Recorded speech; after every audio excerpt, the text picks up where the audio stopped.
Certification का मतलब है कि सेफ्टी के साथ एटलीस्ट कोई भी कॉम्प्रोमाइज़ नहीं किया गया है। जो 2000 यानी बजट सेगमेंट का हेलमेट हो, और बजट सेगमेंट का होने के बावजूद भी अगर आप मोटो ब्लॉगिंग करना चाहते हो, उस पर्पज़ से हेलमेट देख रहे हो, कि ये समझ लो कि आप कहते हैं और आप देखना भी, इसका लुक कुछ एजीवी का जो हेलमेट आता है।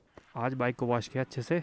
2-3 दिन से बारिश हो रही थी ना, तो बारिश की बूंदों से रोज़ डेली का डेली वो रोज़ गंदी हो जाती थी। आज बाइक को अच्छे से वॉश कर दिया।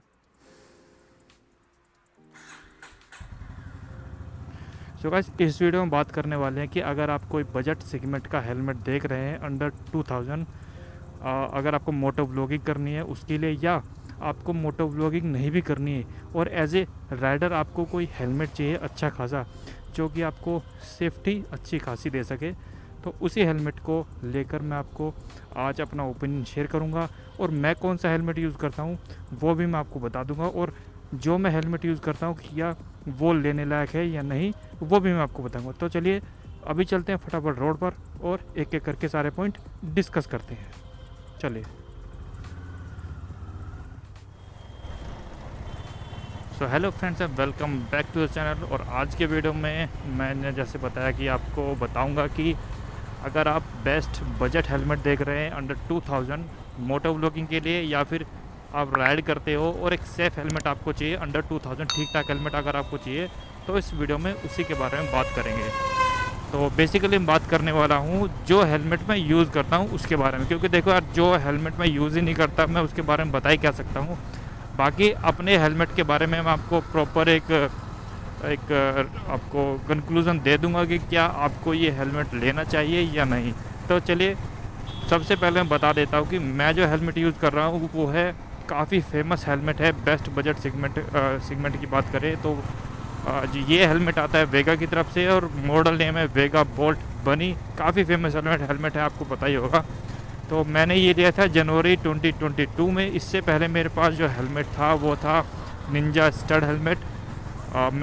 मुझे मेरा लेने का 1-2 रीज़न था इस हेलमेट को लेने का। देखो, मुझे वो करनी थी राइडिंग और मोटो ब्लॉगिंग, तो इन दोनों चीज़ों में आपको सबसे ऊपर आपको सेफ्टी को रखना पड़ता है, आपको रखना चाहिए। सेफ्टी पॉइंट ऑफ व्यू को आपको सबसे ऊपर रखना चाहिए। तो जनवरी 2022 में यही एक मात्र हेलमेट था उस टाइम, जो कि आपको ISI सर्टिफिकेशन के साथ साथ DOT सर्टिफिकेशन के साथ भी अवेलेबल था।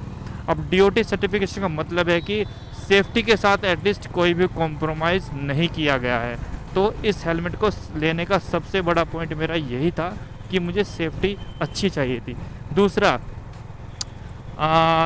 आपका जो मेरे पास जो पहला हेलमेट था निंजा का स्टड, उसमें मैंने ट्राई किया मोटो व्लॉगिंग करने का, बट उसमें दिक्कत क्या था कि उसमें चारों तरफ से एयर एंट्री कर रही थी। तो उस कारण से क्या था कि जो ऑडियो है वो पूरा का पूरा ख़राब हो जा रहा था।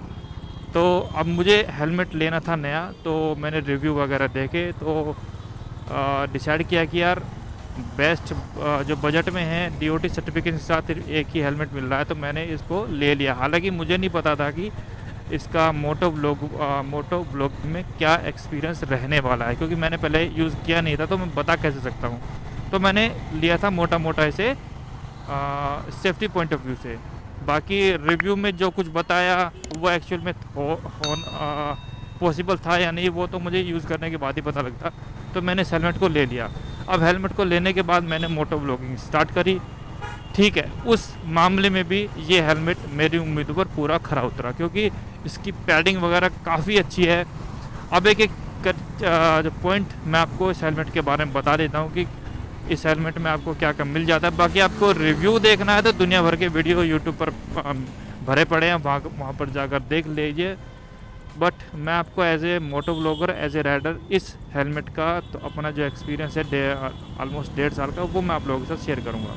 ठीक है, तो मैंने आपको बता दिया कि मैंने इस हेलमेट को क्यों लिया। अब इस हेलमेट की एक एक बात करूँ तो जो इसका जो शेल है वो हाई इम्पैक्ट ABS मटेरियल से बना हुआ है, जो कि इसके DOT सर्टिफिकेशन को जस्टिफाई कर देता है। देखो, हाई ABS जो मटेरियल होता है वो अगर वैसे तो होना नहीं चाहिए, अगर आप क्रैश के टाइम पे ना आपकी जो हेड है उसको काफ़ी हद तक बचा लेता है, यानी सेफ्टी में काफ़ी अग्रणी हेलमेट बोल सकते हैं। अगर बजट हेलमेट की बात करें DOT सर्टिफिकेट के साथ अगर कोई मिल रहा है हेलमेट तो एटलीस्ट वो सेफ्टी में कहीं कॉम्प्रोमाइज़ नहीं किया गया है। आप सेफ्टी पॉइंट ऑफ व्यू को ध्यान में रखते हुए आप निश्चिंत हो सकते हो। ठीक है, दूसरा इसकी जो पैडिंग है वो पूरी की पूरी रिमूवेबल है। आप इसकी पूरी पैडिंग को जब आपको लगता है गंदी हो गई या स्मेली हो गई तो आप पूरी की पूरी पैडिंग निकाल लीजिए, वॉश कीजिए और दोबारा वहीं पे लगा दीजिए। बाकी मैं आपको ये बोलना चाहूँगा कि कभी भी हेलमेट ना अब सर पर कुछ भी नेकेड हेड आप कभी हेलमेट पहनकर बाइक राइड ना करें। उससे क्या होता है ना कि एक तो आपके स्वेटिंग से अगर आप हेयर ऑयल लगाते हो तो उससे हेलमेट में आपके स्मेल हो जाएगी, और दूसरा इससे क्या होगा जब जैसे जैसे आप बिना ब्लैक लाओ वगैरह के बाइक राइड करोगे काफ़ी टाइम तक तो उससे क्या होता है ना कि ऑयल जमता रहता है वहाँ पर वो, और ऑयल जमने के साथ साथ ना आपकी पैडिंग को भी ख़राब करता रहता है वो। तो बेटर यही है कि आप हमेशा सर पर कुछ बांध कर ब्लैक लाओ पहन कर ही बाइक राइड करें। उससे आपका हेड भी सही रहेगा, नहीं तो फिर स्वेटिंग होगी सर में, फिर आपको इरिटेशन होगा। तो आपको दोनों चीज़ आपको मिल जाएगी। ये पहला तो आपका हेलमेट गंदा होने से स्मेल उसमें जो होती है उससे बच जाएगा, और आपका जो इरिटेशन है उससे भी आपको निजात मिल जाएगा ही। तो मैं तो हमेशा ब्लैक लावा पहन कर ही बाइक राइड करता हूँ। ये तो हो गए इसके फोम जो पैडिंग की बात। पैडिंग रिमूवेबल है, आप धो के मस्त होके दोबारा चिपका दो हेलमेट पे, कोई दिक्कत वाली बात नहीं है। अब इसमें यहाँ पर आपको 3 वेंट मिलते हैं, मेन वेंट 3 है आपको एक तो चिन पर मिल जाता है, हालांकि मैंने इसे पूरी तरह ब्लॉक कर दिया है क्योंकि मैंने एक्शन कैमरा को माउंट करने के लिए एक जो ब्लू आर्मर का चिन माउंट होता है वो यहाँ पर परमानेंटली लगाया हुआ है, तो चिन का जो माउंट है वो काम नहीं करता, वो बंद है। बाकी आपको टॉप पर 2 वेंट मिल जाते हैं, वो अच्छे से काम करते हैं। और टॉप वेंट के साथ साथ आपको अगर पीछे की हेलमेट जहाँ पर स्पॉइलर होता है हेलमेट का, वहाँ पर आपको इसका एग्जॉस्ट जो एयर है वो मिल जाएगी। और एग्जॉस्ट के साथ साथ यहाँ पर आपको एक स्पॉइलर आता है, डब्बे में आता है, जब आप लोगे तो स्पॉइलर मिल जाएगा। तो स्पॉइलर भी काफ़ी अच्छा लुक इसको दे देता है कि ये समझ लो कि आप कहते हैं और आप देखना भी इसका लुक कुछ AGV का जो हेलमेट आता है, एग्जैक्ट मॉडल नेम मुझे नहीं पता, सिर्फ कुछ उसी काफ़ी हद तक, कुछ नहीं काफ़ी हद तक उसी के जैसा लगता है ये। तो लुक वाइज में भी यहाँ पर कोई कॉम्प्रोमाइज़ नहीं किया गया है। और इसमें 4-5 तरह की ग्राफिक आती है। मैंने जो लिया हुआ रेड, वाइट एंड गोल्डन के साथ जो ग्राफिक आती है वो वाली ग्राफिक मैंने ली हुई है। और ये ग्राफिक सच में ये मत सोचना कि मेरे पास है तो मैं इसलिए तारीफ़ कर रहा हूँ, सच में आप कोई भी ले लीजिए, इससे बेहतर ग्राफिक आपको नहीं मिलेगी। कोई भी कलर ले लीजिए, red, white and golden colour सबसे बेहतर ग्राफिक है। और अगर नेक्स्ट बात करें, इसका जो वाइज़र आपको मिल जाएगा वो आपको 3D optically corrected scratch and UV resistance आपको यहाँ पर कंपनी आपको देती है, क्लेम भी करती है। बट ये जो क्लेम है उनका काफ़ी हद तक ठीक भी है और कुछ हद तक सही नहीं है। देखो, कुछ टर्म्स एंड कंडीशन होती है। जब कंपनी बोलती है कि स्क्रैच एंड UV रेजिस्टेंस है तो उसके साथ कुछ कंडीशन होती है। देखो, अगर आप वाइज़र को किसी सूखे कपड़े से या फिर गीले कपड़े से साफ़ करोगे ना तो उसमें स्क्रैच आने के चांसेस हमेशा बने रहेंगे। तो यहाँ पर एक काम करना, अगर आपको अपने हेलमेट के वाइज़र को स्क्रैच से बचाना है तो अगर हेलमेट का जो वाइज़र है उसे कभी भी गीले कपड़े पानी से साफ़ मत करना, या कोई क्लीनर आपके घर में पड़ा हुआ है तो वो, या कोलिन तो आपको लगभग हर घर में मिल ही जाता है आजकल, कोलिन से साफ़ करना। आपको कभी भी स्क्रैच देखने को नहीं मिलेगा। ये मैं खुद का एक्सपीरियंस बता रहा हूँ क्योंकि मैंने एक बार हेलमेट का जो वाइज़र है वो चेंज करा लिया है इसी वजह से, स्क्रैच आने की वजह से। स्क्रैच आया इसी वजह से था कि मैंने सिंपल वाटर से और गीले कपड़े से साफ़ किया था, उस पर काफ़ी ज़्यादा स्क्रैचेस आ गए थे। और इसमें ना सबसे जरूर मैंने DOT सर्टिफिकेशन वाली बात तो मैंने आपको बताई दी। बाकी इसका जो वेट है वो 1350 ग्राम के आसपास मिलता है, जो कि ना तो ज़्यादा है ना ही कम है, मतलब ऑप्टिमम यहाँ पर रखा गया है। नहीं तो अगर आप प्रीमियम हेलमेट में जाओगे, MT, एक्सिस या फिर एक्सोर हेलमेट में जाओगे, उनका जो वेट होता है वो 1550-1500 ग्राम के आसपास होता है। बाकी इसका कंफर्ट की बात करूँ, कंफर्ट बहुत ही अच्छा है, नो डाउट यार। कंफर्ट में मुझे किसी तरह की कोई शिकायत अब तक इस हेलमेट के साथ देखने को नहीं मिली। कंफर्ट के बारे में बात करूँ, इसकी जो फोम है वो बहुत अच्छी है, आपको कभी भी डिस्कम्फर्ट फील नहीं होगा। और काफ़ी ना आपके हेड पर काफ़ी इंटैक्टली फिट हो जाती है, आपके फेस हेड पर जो इसकी फोम है काफ़ी इंटैक्टली फिट हो जाती है। बट अपना बस ये ध्यान रखना, जब भी आप हेलमेट लोगे ये वाला, तो अपने साइज़ के हिसाब से ही लेना है। ऐसा नहीं है कि आपने कोई बड़ा ले लिया छोटा ले लिया तो फिर वहाँ पर आपको दिक्कत होगी ही होगी। तो अपने साइज़ के हिसाब से ही लेना। और एक टिप्स मैं आपको ज़रूर देना चाहूँगा कि अगर आप हेलमेट वगैरह भी राइडिंग से कुछ भी रिलेटेड एसेसरी अगर आप लेना चाह रहे हो ना तो यार कभी भी ऑनलाइन मत मंगाओ। आप थोड़ा सा कष्ट करके आप स्टोर पर चले जाओ और ऑफलाइन मोड पे लो कोई भी राइडिंग एसेसरी आपको लेनी है।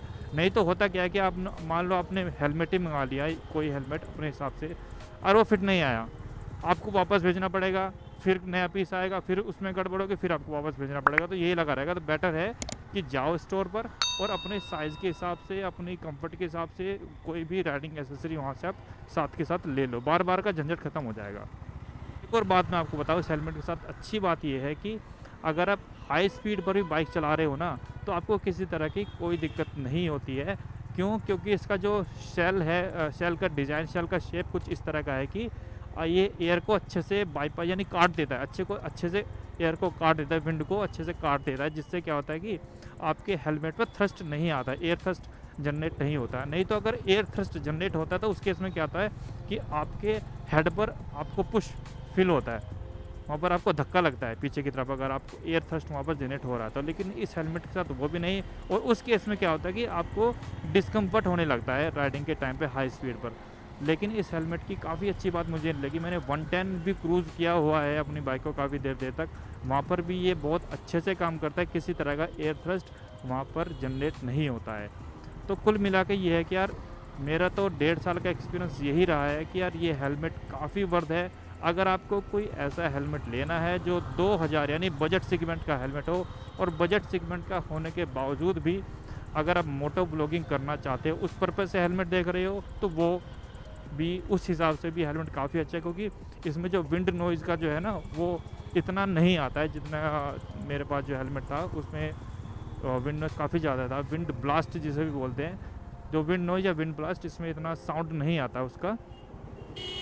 और अगर आप मोटो ब्लॉगिंग नहीं भी करते और आप राइडर पर्सपेक्ट व्यू से अगर आपको कोई हेलमेट लेना है तो डेफिनेट यार इस हेलमेट को आप कंसिडर कर सकते हो। जैसे कि मैंने पहले बताया था, अगर दूसरे हेलमेट मैंने यूज़ नहीं किए तो उनके बारे में मैं अपना ओपिनियन नहीं शेयर कर सकता। बाकी ये हेलमेट मैं यूज़ कर रहा हूँ, इसका मैं आपको प्रॉपर बता सकता हूँ कि अगर आपको हेलमेट लेना है तो आप इस हेलमेट के साथ अनडाउटली आप इस हेलमेट को कंसिडर कर लेना, कोई दिक्कत वाली बात नहीं है। बाकी ये हेलमेट मुझे पड़ा था जनवरी 2022 में 1700 या 1750 के आसपास। बाकी रेट तो मेरे ख्याल से 2000 के आसपास शायद अभी भी अमेज़ोन में, या 1900 के आसपास दिखाता है, उस टाइम पे भी दिखा रहा था। मैंने ऑफलाइन जाकर लिया था इसको और ऑफलाइन मुझे 1700 या 1750 के आसपास का हेलमेट मिल गया था। तो बस यार इस वीडियो में इतना ही, मुझे अपना थोड़ा एक्सपीरियंस शेयर करना था कि अगर आप कोई बजट सेगमेंट का हेलमेट अगर आप देख रहे हो, उसमें आपकी थोड़ी हेल्प हो जाए तो आप इस हेलमेट को ज़रूर कंसिडर कर लेना। काफ़ी अच्छा हेलमेट है, नो डाउट। अगर आप मोटो ब्लॉगिंग करते हो या फिर राइडिंग करते हो, उस हिसाब से हेलमेट बहुत ही अच्छा है, आप ज़रूर कंसिडर कर लेना। तो यार अभी तो बाइक का पेट्रोल भी ख़त्म होने वाला है, पेट्रोल फिल कराते हैं। चलो यार इस वीडियो में इतना ही। See you soon in the next video. Till then bye bye and take care. अरे ये क्या लगा रखा भाई, आज पूरी लाइन लगी हुई है। चलो मिलते हैं फिर किसी नए वीडियो में। Bye bye.